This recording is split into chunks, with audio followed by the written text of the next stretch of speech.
La NASA me contrató para una expedición a Marte. Los extraterrestres son más aterradores de lo que la humanidad piensa. Lo bueno de morir en Marte es que tienes mucho tiempo para pensarlo. Estoy a 75 kilómetros de la estación Olympus, arrodillado en polvo oxidado junto a un rover que acababa de dejarme plantado. Calculé que me quedaban unas 6 horas antes de que se me acabara el oxígeno. El acoplamiento de potencia se había roto por completo, chispeando una vez antes de apagarse. No es el tipo de fallo que se arregla con cinta adhesiva y esperanza. Me llamo Eric Spielberg y necesito contarles lo que realmente ocurrió en Cabrates Yasma. No el informe oficial, ni la versión desinfectada que le darán a la prensa cuando esto inevitablemente se haga público. La verdad. Llevo 3 semanas recogiendo muestras de clorato. Sales tóxicas concentradas en el suelo marciano a niveles que podrían paralizar la tiroides en cuestión de semanas. El mando necesitaba saber si esta región podría soportar la expansión de la colonia o si estaríamos condenando a la gente a un envenenamiento lento. Trabajo de prospección geológica estándar. Aburrido, metódico, seguro hasta que llegó la tormenta. El cielo había estado de su habitual naranja pálido. Cuando comencé mi actividad extravehicular esa mañana, al mediodía, pude ver el muro de oscuridad que se formaba en el horizonte, surgiendo de la región de Das como algo vivo. Las tormentas de polvo en Marte no funcionan como las tormentas terrestres. El aire es tan tenue que, incluso a 160 km por hora, el viento se siente como una brisa fuerte. Pero ese polvo fino de 3 micrómetros por grano, con carga electrostática, se filtra por todas partes. Los sellos de tu traje, tu equipo de respiración, la delicada electrónica que te mantiene con vida en un entorno que te quiere muerto. El panel de comunicaciones se descompuso primero. Los escombros del borde de ataque de la tormenta destrozaron la antena principal como si fuera papel de seda. Activé el sistema de emergencia y activé el micrófono, intentando mantener la voz firme. Estación Olympus, aquí Spielberg, fallo de los sistemas primarios en el sitio de reconocimiento Delta 7. Solicito extracción inmediata, dije en el intercomunicador y luego vino la espera. 20 minutos para que mi señal llegara a la Tierra a la velocidad de la luz. 20 minutos para que la respuesta de la directora de control de misión, Lydia Rock, regresara. 40 minutos viendo cómo el sol se hundía en el borde del cañón mientras mi soporte vital se agotaba segundo a segundo. Aproveché el tiempo para evaluar mi situación con el frío cálculo que nos inculcaron durante el entrenamiento. 6 horas de oxígeno en mis tanques primarios. Sistemas térmicos dañados que convertirían al rover en un congelador en el momento en que cayera la noche y las temperaturas bajaran a menos 125 grados. Raciones de emergencia que no viviría lo suficiente para necesitar. Los tanques secundarios de oxígeno también estaban dañados. Sus manómetros fluctuaban descontroladamente. Usarlos podría darme una hora extra o matarme más rápido con aire contaminado. La ironía no se me escapó. Había sobrevivido a un accidente de módulo de aterrizaje que mató a 3 de mis tripulantes hacía 7 años. Me había recuperado de ese fracaso, había demostrado que merecía una segunda oportunidad en Marte, y ahora iba a asfixiarme en un rover averiado por un fallo de acoplamiento y una mala sincronización. La voz de Lydia finalmente se escuchó, entrecortada por la interferencia. Spielberg, copiamos su emergencia. Vehículo de rescate enviado desde la estación Olympus. El tiempo estimado de llegada es de al menos 22 horas. La tormenta los va a ralentizar considerablemente. Debe entrar en el protocolo de hibernación inmediatamente. Conserve lo que tiene. Vamos por usted, Eric. Un momento. 22 horas. El cálculo era simple y brutal. Tenía 6, quizás 7 si forzaba los tanques secundarios a pesar del riesgo. Empecé a sellar las secciones dañadas, trabajando rápido mientras la luz se apagaba. El polvo ya se estaba infiltrando, cubriendo cada superficie con una película de polvo rojo que se metía en los pulmones y el torrente sanguíneo en cantidades microscópicas. Había leído los estudios sobre la exposición al perclorato, cómo se acumulaba en el tejido humano, cómo el contacto prolongado podía causar problemas cognitivos, paranoia y alucinaciones. Eso debería haberme preparado para lo que vino después. No fue así. Estaba buscando una herramienta de reparación cuando noté que mi sombra se comportaba de forma extraña. La linterna del casco proyectaba una silueta nítida sobre la arena. Pero cuando me moví, la sombra dudó solo una fracción de segundo, como un retraso de vídeo. Me quedé paralizado, viéndola volver a alinearse. Hipoxia, me dije, la falta de oxígeno ya estaba alterando mi percepción. También había leído sobre esto. El aislamiento y la privación sensorial juegan una mala pasada al cerebro. Astronautas en misiones de larga duración viendo cosas que no existían. Documentado, explicable, nada de qué preocuparse. Pero esa sombra definitivamente se había movido mal. Subí a la cápsula de supervivencia y activé el soporte vital mínimo. El tipo de sistema básico diseñado para mantenerte respirando, pero poco más. La cápsula era estrecha, apenas más grande que un ataúd, y el aire reciclado ya sabía rancio. A través de la portilla escarchada, la tormenta se acercaba como un muro viviente, ocultando las estrellas una a una. El viento empezó a aullar con su agudo grito contra el casco, un sonido sin parangón en la Tierra, pues la tenue atmósfera marciana lo hacía resonar a frecuencias que me ponían los pelos de punta. Capté movimiento en el exterior, algo oscuro que fluía por el terreno de una forma que desafiaba los patrones del viento.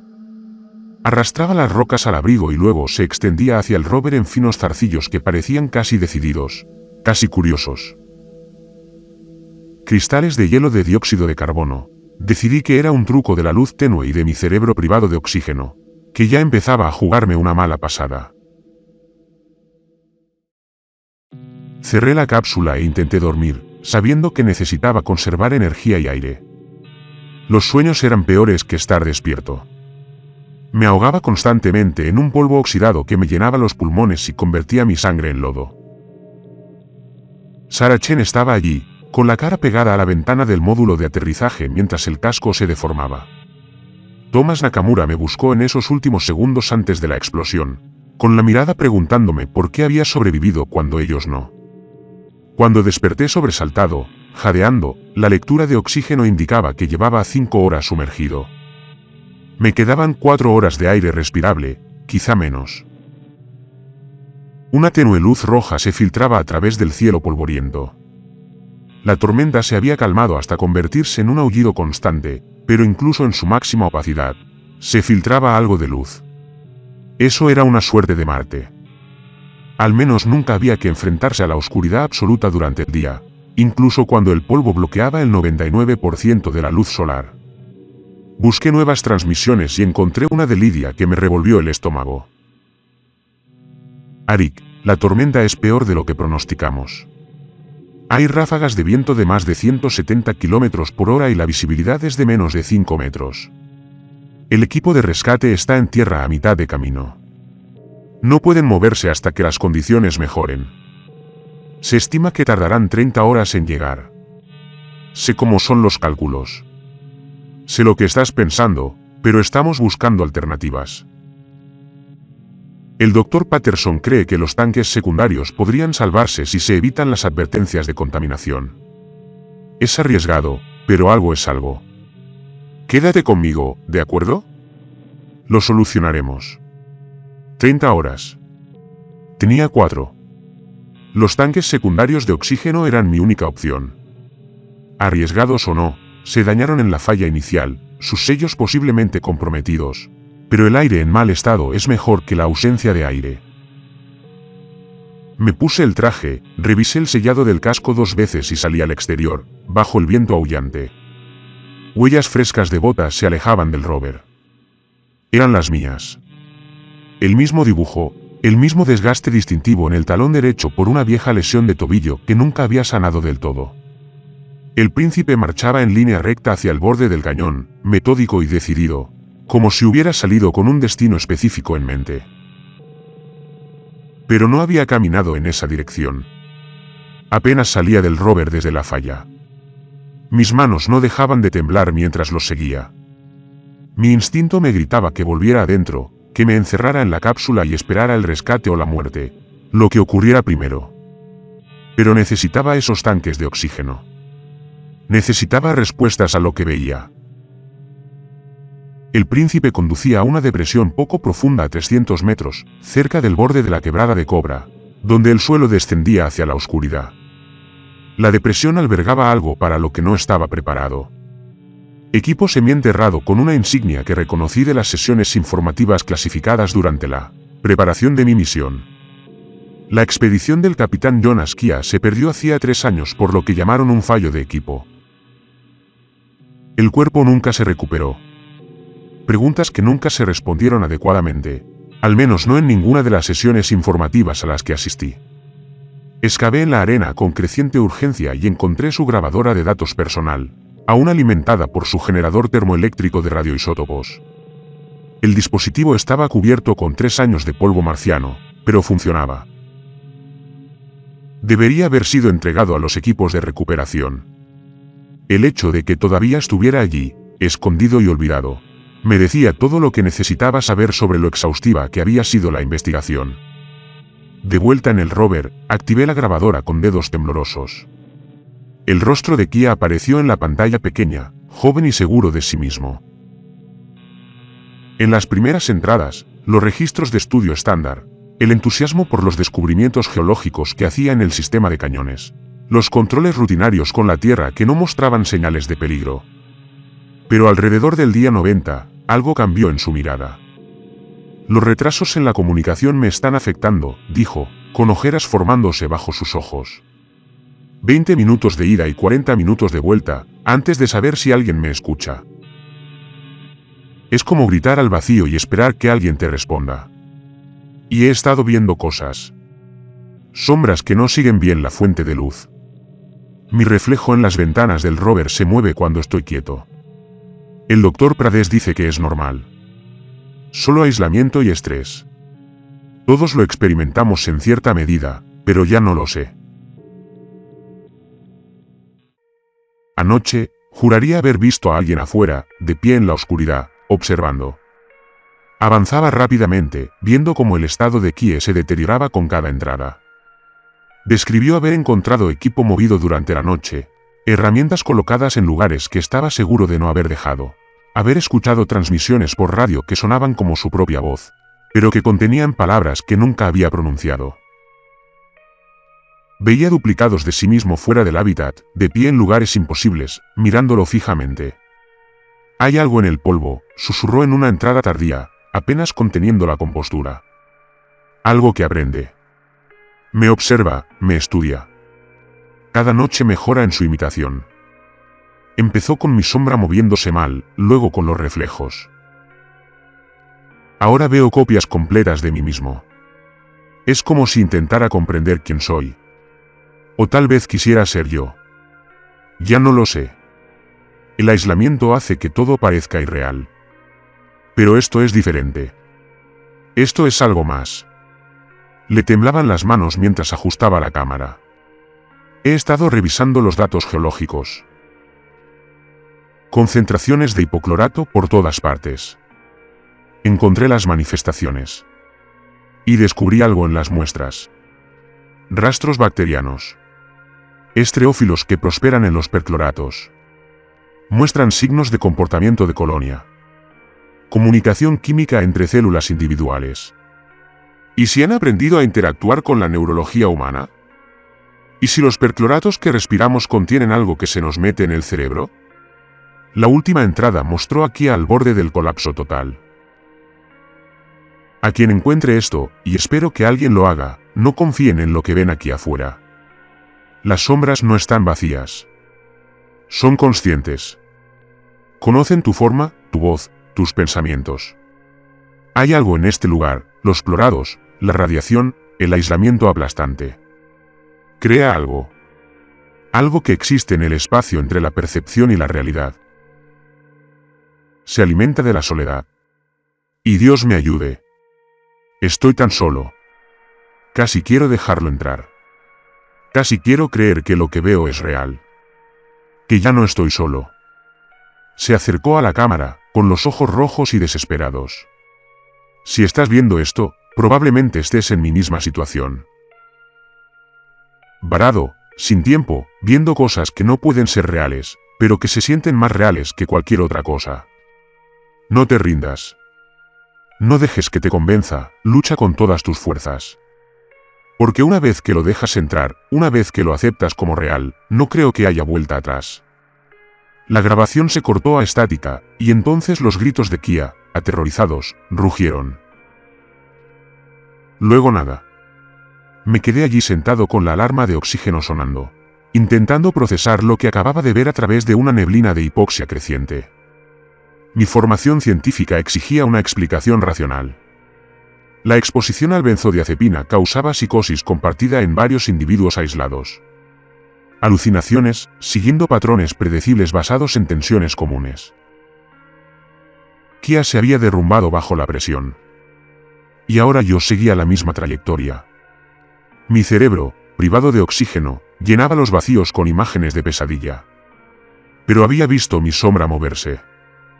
Había visto algo en el polvo. Y esas huellas que llevaban al dinero de Kia habían sido reales. Le informé de mis hallazgos a Lidia, sabiendo que querría saber sobre la grabadora de Kia. Y luego esperé una respuesta durante los agonizantes 40 minutos de espera. Cuando llegó, su voz tenía un tono que nunca antes había oído. Algo que sonaba a miedo, mal disimulado por la profesionalidad. Arik, lo que voy a contarte es confidencial, a un nivel que probablemente me lleve a una reprimenda por compartirlo, pero dadas las circunstancias, necesitas saberlo. ¿Quién no fue el primero? 2 misiones anteriores a la suya reportaron experiencias similares. La doctora Elena Vázquez desapareció en la misma región hace 5 años. Antes de ella, un geólogo chino llamado Bayen. Ambas misiones terminaron con fallas en los equipos. Los cuerpos nunca fueron recuperados. Ambas dejaron grabaciones que describían los mismos fenómenos. Se escuchó estática a través de la línea. Y por un momento, pensé que la había perdido. Luego su voz volvió más baja. Cuando la radiación UV incide en los percloratos, estos se vuelven altamente reactivos, creando radicales libres y especies reactivas de oxígeno que pueden atravesar la barrera hematoencefálica en concentraciones suficientes. Lo sabemos desde hace años. Lo que no sabíamos, lo que apenas empezamos a comprender, es que el efecto podría ser acumulativo. El polvo se mete por todas partes, Eric. En tu traje, en tus pulmones, en tu torrente sanguíneo. Cantidades microscópicas se acumulan con el tiempo en el tejido neuronal. Y cuando le sumas el aislamiento, la falta de oxígeno y el estrés psicológico de ser el único ser vivo en todo un planeta. Su voz se fue apagando y pude oír el miedo en el silencio. Creemos que crea un ciclo de retroalimentación. Los policloratos afectan la percepción. Esta percepción afectada genera estrés. El estrés te hace más susceptible a los peculados. Una y otra vez hasta que ya no puedes distinguir lo real. Pero Arik, esto es lo que me asusta. Las 3 víctimas anteriores describen las mismas entidades, los mismos comportamientos, la misma progresión. ¿Cómo separar a personas con años de diferencia y alucinar experiencias idénticas? La transmisión se cortó a media frase. Probé todas las frecuencias, todos los protocolos que habíamos establecido. El equipo mostraba verde en todo el panel, buena potencia, antena funcional, señal fuerte. Pero Lidia se había ido. El silencio me oprimía como un peso físico. Me quedaban 3 horas de oxígeno, quizá menos si los indicadores mentían, solo en un planeta que había exterminado todo lo que había intentado vivir en él. Tomé mis herramientas y me dirigí al panel de comunicaciones exterior. Tenía que restablecer el contacto. Tenía que oír otra voz humana antes de que se agotara el aire y entrara el frío. El casco de metal pulido del rover me mostró el reflejo mientras trabajaba. Lo miré y sentí que se me paraba el corazón. El reflejo me miraba directamente mientras yo giraba la cabeza. Examinando una placa de circuito, sin seguir mis movimientos, observándome con atención, me di la vuelta, escudriñando el paisaje vacío, solo polvo arremolinado y rocas oxidadas. Cuando volví a mirar el metal, mi reflejo siguió mis movimientos a la perfección, como si nada hubiera pasado. Hipoxia, dije en voz alta, necesitando oír mi propia voz, necesitando confirmar que aún existía. Síntoma documentado. Alucinaciones por falta de oxígeno debido a los cloratos en el torrente sanguíneo que afectan el procesamiento visual. Esto es explicable. Esto es conocido. Pero me temblaban tanto las manos que apenas podía sostener las herramientas.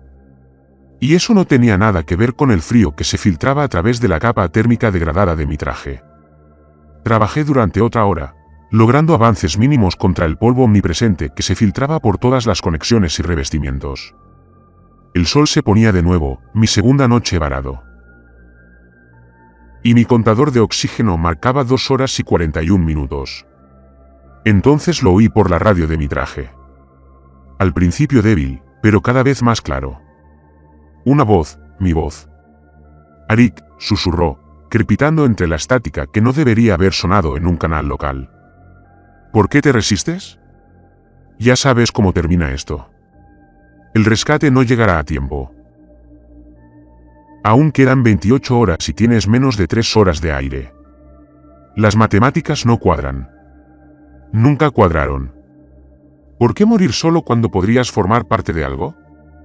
Algo que comprende la soledad mejor que cualquier ser humano. Algo que ha estado esperando en este polvo durante miles de millones de años. Paciente y silencioso. Aprendiendo de cada visitante que ha llegado.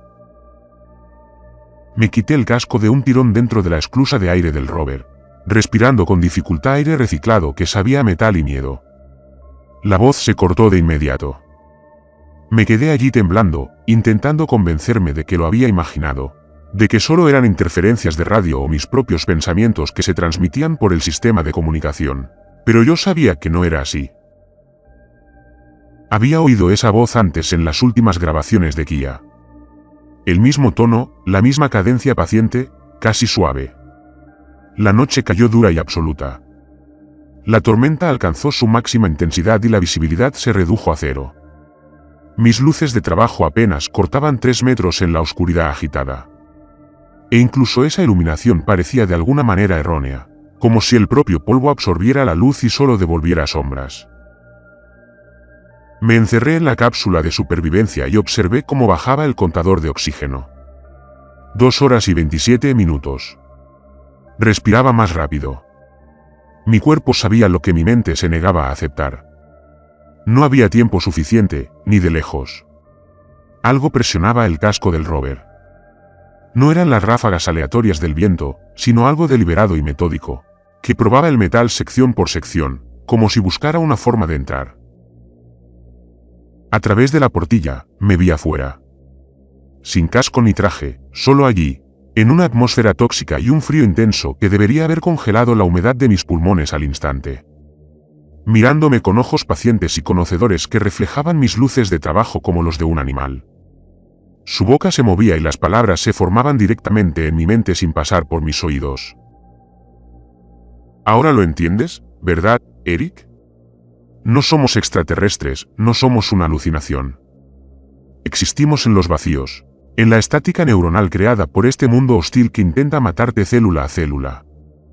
Hemos esperado aquí durante miles de millones de años en el polvo, en los cloruros, en la mismísima tierra de este planeta muerto. Aprendiendo de cada visitante. Kia nos enseñó muchísimo. Vázquez ante él, Ballena ante ella. Cada uno nos mostró más sobre lo que significa ser humano. Nos enseñarás más. Cerré los ojos con fuerza, pero las imágenes se intensificaron en lugar de desvanecerse. Múltiples versiones de mí mismo rodeaban el rover, ahora presionándolo por todos lados. Kia estaba allí, todavía con su traje de presión de hacía 3 años, la tela rasgada y cubierta de polvo oxidado. Los 2 astronautas que se habían desvanecido ante él, con rostros pálidos y conscientes. Entonces apareció mi antigua tripulación del aterrizaje. Sarah Chen con la cara pegada a la nada, la boca abierta en un grito silencioso.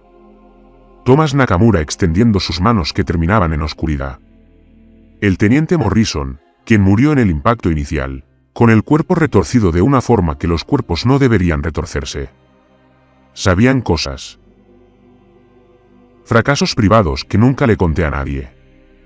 El peso específico de la culpa que cargué por haber sobrevivido cuando ellos no. Las pesadillas que tuve sobre los últimos momentos de Sarah, preguntándome si habría estado consciente cuando bajó la presión de la cabina, si habría sabido lo que estaba pasando. La forma en que Thomas intentó sonreírme en esos últimos segundos, como si dijera que todo estaba bien. No fue mi culpa, aunque lo fue por completo. Únete a nosotros, susurraron a coro, sus voces fundiéndose en algo que podría haber sido armonía o locura. Nunca vuelvas a estar solo. Nunca le falles a nadie. Nunca veas morir a alguien por tomar la decisión equivocada en el momento equivocado. Déjanos entrar, Eric. Déjanos aprender todo lo que eres, cada pensamiento, miedo y vergüenza secreta. Te quitaremos el dolor. Te quitaremos la culpa. Nunca más tendrás que recordar sus caras. La alarma de oxígeno sonó. Quedaban 2 horas, la pantalla parpadeaba en rojo en la oscuridad. Me obligué a pensar como un científico en lugar de como un animal aterrorizado esperando asfixiarse. Abrí los estudios geológicos de Key en mi tableta y los comparé con sus informes de manifestaciones, buscando patrones que explicaran lo que estaba sucediendo. Todos los incidentes ocurrieron cuando los niveles de perclorato superaron el 8%. Todos los incidentes ocurrieron durante o después de grandes tormentas de polvo, cuando el polvo activado por rayos UV permaneció suspendido en la tenue atmósfera durante semanas, bombardeándolo todo con radiación. Los percloratos, bombardeados por la radiación UV solar, crearon especies reactivas de oxígeno que podían atravesar la barrera hematoencefálica e interferir con la función neuronal. Pero eso no explicaba por qué personas distintas, con años de diferencia, veían lo mismo. Porque las manifestaciones mejoraban con el tiempo, lo aprendido se volvía más convincente con cada víctima. Porque sabían cosas que no podían saber. Entonces lo encontré enterrado en las notas de Kia sobre rastros bacterianos. Organismos estreófilos en muestras de hipoclorato que mostraban comportamiento de colonias, comunicación química entre células individuales a distancia, posible formación de biofilm en partículas de polvo. Consulta. ¿Podrían estos organismos sobrevivir en el tejido neuronal humano? ¿Podrían comunicarse a través de múltiples huéspedes? Se necesitan análisis adicionales urgentemente. Algunas bacterias prosperaban en concentraciones de cloro que matarían a la mayor parte de la vida en la Tierra. ¿Y si algo se hubiera adaptado a Marte durante miles de millones de años? ¿Y si hubiera aprendido a sobrevivir infiltrándose en el único recurso que ocasionalmente llegaba de la Tierra? La rara y valiosa consciencia humana. Los patrones electroquímicos en cerebros saturados de perclorato, privados de oxígeno, creaban un sustrato que podían habitar, del que podían aprender y que podían usar para perpetuarse. No del todo vivo de ninguna manera que pudiéramos reconocer. No del todo pensado, algo que existía en la estática entre neuronas, alimentado por el aislamiento, el miedo y la desesperada necesidad humana de conexión en la vasta soledad del espacio. Algo que aprendió a reflejar a sus anfitriones con creciente precisión, tomando la huella de sus pensamientos y miedos y usándolos para volverse más real. La última nota de Kie de repente cobró un sentido aterrador. Presencia en el polvo, no metáfora, no lenguaje poético de un hombre enloqueciendo. Verdad literal sobre algo que había estado aquí todo el tiempo, esperando en el suelo de un mundo muerto a algo capaz de darle forma. 1 hora y 14 minutos de oxígeno. Intenté ponerme de pie y el mundo se inclinó. Mis pensamientos se fragmentaron en corrientes paralelas, cada una igual de convincente. Vi 3 versiones de la realidad superpuestas simultáneamente, como una mala exposición en una película vieja. En una, abrí la esclusa de aire y salí para unirme a las sombras porque morir rápido parecía mejor que asfixiarme lentamente. En otra, me quedé dentro y observé cómo el contador de oxígeno llegaba a 0 mientras se apretaban contra el cristal, pacientes y eternos. En la tercera, aparecieron luces en el horizonte. Rescate. Pero incluso eso se dividió en múltiples posibilidades, y ya no podía distinguir cuál era real. Los límites entre la percepción y la alucinación se habían disuelto por completo. Mi cerebro, falto de oxígeno, creaba su propia realidad. O quizá los cloratos en mi sangre. O quizá algo más los usaba como lienzo. La radio estalló con voces superpuestas. Todas mías. Arik, aquí el equipo de rescate Alfa. Estamos a 2 kilómetros. La visibilidad es terrible, Pero tenemos tu baliza fija. No te muevas. Ya casi llegamos. Mi propia voz respondió desde un canal diferente. Negativo, Alfa. Soy Spielberg. Me movilizo y voy hacia ti. Más rápido por aquí. Nos vemos a mitad de camino. Otra versión de mí, desesperada y suplicante. No las escuches. Quédate en el rover. No son reales. Nada aquí afuera es real. 3, 4, 5 voces superpuestas, todas mías. Todas proclamando la verdad o advirtiendo contra las mentiras. Todas prometiendo salvación o condenación con la misma convicción.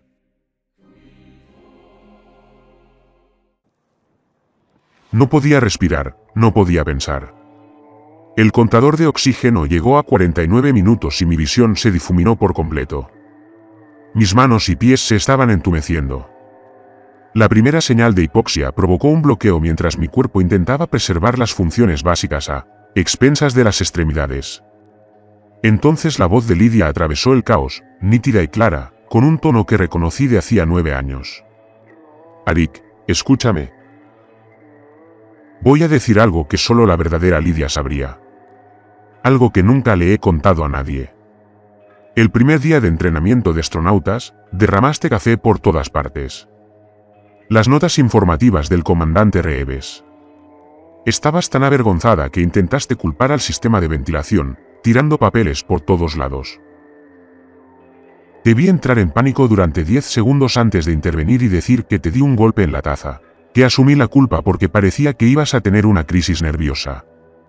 Me debes un café por eso. Y me debes uno desde hace 9 años. Te lo cobraré cuando llegues a casa, Spielberg. ¿Me oyes? Cuando llegues, no sí. El recuerdo me golpeó como una descarga eléctrica.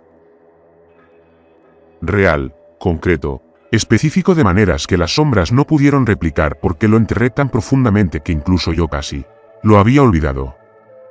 La vergüenza de ese momento. La gratitud cuando Lidia me cubrió.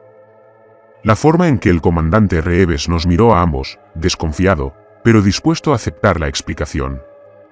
Lidia, mi voz se quebró, apenas más que un susurro. ¿Eres tú? ¿En serio? ¿Tú? Soy yo, Eric. Y el rescate es real. Están cerca, pero necesitas ayudarlos a encontrarte en esta tormenta. ¿El rover? ¿Puedes hacerlo? ¿Puedes darles un objetivo? Me quedan 33 minutos de oxígeno. Me arrastro hasta el armario del equipo de emergencia, forcejeando con los pestillos que parecen retorcerse bajo mis dedos como seres vivos. 3 bengalas de magnesio en el interior, diseñadas para visibilidad orbital, ardiendo a temperaturas lo suficientemente altas como para ser vistas desde el espacio. Tendría una oportunidad de distinguir la realidad de la sombra. La verdad de la elaborada mentira que mi cerebro moribundo construía. Afuera, 5 equipos de rescate diferentes me llamaban, todos idénticos, todos prometiendo seguridad, calor y aire para respirar. La tormenta había transformado el paisaje en un vacío donde arriba y abajo perdían su significado, donde la oscuridad presionaba por todos lados con un hambre paciente. Las notas fragmentadas de Kie surgieron a través de la estática moribunda en mi cerebro. No puede existir bajo la luz directa. Las sombras solo prosperan en las sombras. Usa la luz. Usa toda la luz que tengas. Activé las 3 bengalas a la vez. Una luz blanca explotó en el paisaje. 3000 gramos de magnesio ardiente, convirtiendo la noche en día con tal intensidad que tuve que cerrar los ojos, incluso a través de la visera. Las paredes del cañón, que se alzaban 7 kilómetros por encima de mí hacia el cielo azotado por la tormenta, reflejaban el brillo. Por un instante, la enorme cicatriz del chasma de Copratis se hizo visible en su terrible totalidad. El sistema de cañones más grande del sistema solar quedó al descubierto como una herida en la piel del planeta. Las figuras sombrías retrocedieron. Sus formas perdieron cohesión, disolviéndose como la escarcha matutina bajo la luz directa del sol. Los equipos de rescate duplicados se evaporaron. Sus falsas promesas murieron con ellos. Kia desapareció, al igual que Vázquez y mi amigo chino. Mi tripulación muerta desapareció. El rostro de Sara finalmente desapareció de la vista. Solo quedaba un equipo. 3 figuras con trajes presurizados corrían hacia mí, reales y sólidas, proyectando sus propias sombras sobre el suelo iluminado. Intenté caminar hacia ellas, con las piernas dobladas como papel. Las bengalas se me cayeron de las manos, aún ardiendo, aún conteniendo la oscuridad durante unos preciosos segundos más. Unos brazos me atraparon antes de tocar el suelo. Brazos de verdad, un casco apretado contra el mío. Y oí una voz apagada pero humana, cálida y presente. Te tenemos, Spielberg. Quédate con nosotros. No te atrevas a abandonarnos ahora. El oxígeno inundó mi máscara. Rico, puro e inmaculado. La presión se igualó con un siseo. El mundo volvió a la normalidad en pedazos. Bahía médica, equipo de emergencia.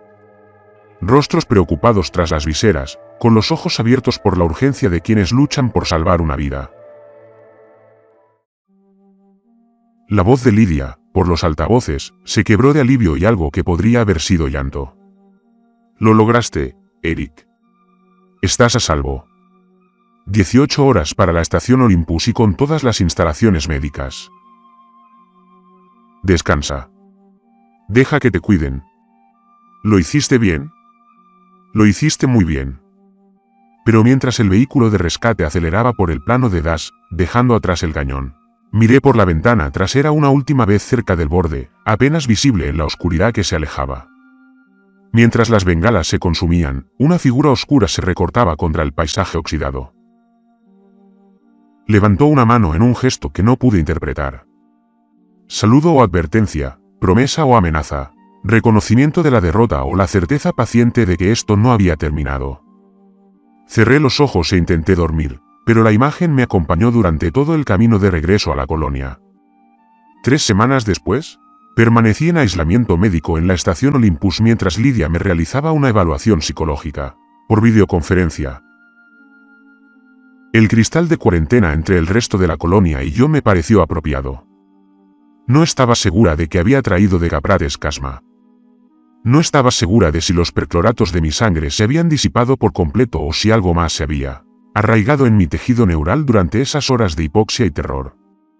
Los análisis de sangre muestran niveles elevados de perclorato, pero están disminuyendo constantemente, dijo Lidia, revisando mis historiales con la misma atención que le dedicaba a todo.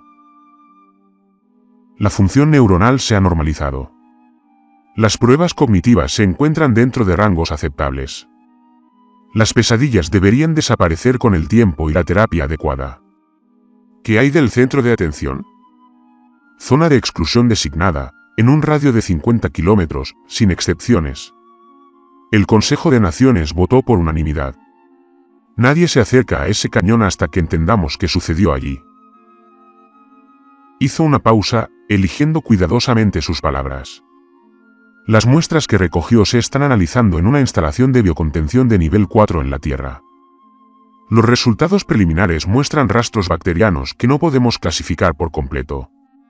Algo que prospera en ambientes plóricos y muestra signos de comportamiento de colonia nunca antes vistos. Comportamiento de colonia, comunicación química entre células individuales a distancias sorprendentes. Doctor. Weinstein cree que podrían formar redes que intercambian información mediante señalización molecular. Y cuando los exponemos a muestras de tejido neuronal humano, su voz se apagó, incómoda. ¿Qué sucedió? Se infiltraron y formaron biopelículas a lo largo de las membranas celulares. No sabemos si pueden sobrevivir en tejido vivo ni qué efecto podrían tener en la función cerebral, pero considerando lo que les sucedió a ti, aquí hay a los demás. Se acercó a la cámara. Creemos que es biológico, Eric, no solo psicológico. Algo real ahí fuera que ha aprendido a interactuar con la conciencia humana de maneras que apenas comenzamos a comprender. La idea debería haberme aterrorizado. En cambio, sentí una extraña calma. Al menos no había estado loca. Al menos lo que experimenté tenía cierta base en la realidad física. Sin embargo, alienígena. ¿Y ahora qué? Ahora te recuperas. Recibes la autorización para el servicio. Te reasignamos a operaciones en la colonia. Se acabó el trabajo de campo en solitario. Te has ganado una asignación más segura. Sonrió, pero no llegó a sus ojos. Y Eric, gracias por traer los datos de Kia, por sobrevivir para contarnos qué hay realmente ahí fuera. Puede que haya salvado muchas vidas. Me dieron el alta 2 días después. Me declararon oficialmente apto para tareas ligeras y me recomendaron que continuara con el monitoreo psicológico. Mi alojamiento en el módulo de hábitat era pequeño pero privado. Un lujo después de semanas de observación y pruebas. Aquella primera noche de regreso, me asomé a la ventana, observando cómo el atardecer teñía las montañas lejanas de tonos naranjas y rojos. Marte era hermoso a su manera. Duro e implacable, pero hermoso. Era fácil entender por qué la gente quería venir aquí, para construir un futuro en este mundo muerto y revivirlo. Mi reflejo me devolvía la mirada desde el cristal, y me obligué a mirarlo directamente, a confrontarlo. Me sonrió. No era mi sonrisa. Algo más se reflejaba en mi rostro, paciente, conocedor y diferente. Parpadeé con fuerza y el reflejo volvió a la normalidad, coincidiendo perfectamente con mi expresión de asombro. Daño neuronal, me dije, tras los efectos de una hipoxia prolongada. Los médicos me habían advertido que podría experimentar anomalías perceptivas ocasionales durante semanas o, incluso meses. Nada de qué preocuparse. Pero dejé las luces encendidas cuando intenté dormir y me aseguré de que la puerta estuviera cerrada con llave, aunque no podía explicar a quién o qué creía que estaba dejando fuera. La transmisión prioritaria llegó 3 semanas después de mi salida del aislamiento, marcada como urgente y solo para personas visibles. La abrí en mi oficina, con el café enfriándose en mi mano mientras leía. Otro rover se había silenciado en la misma región. Otra tripulante, una joven geóloga llamada Sarah Wan, en su primera misión en Marte.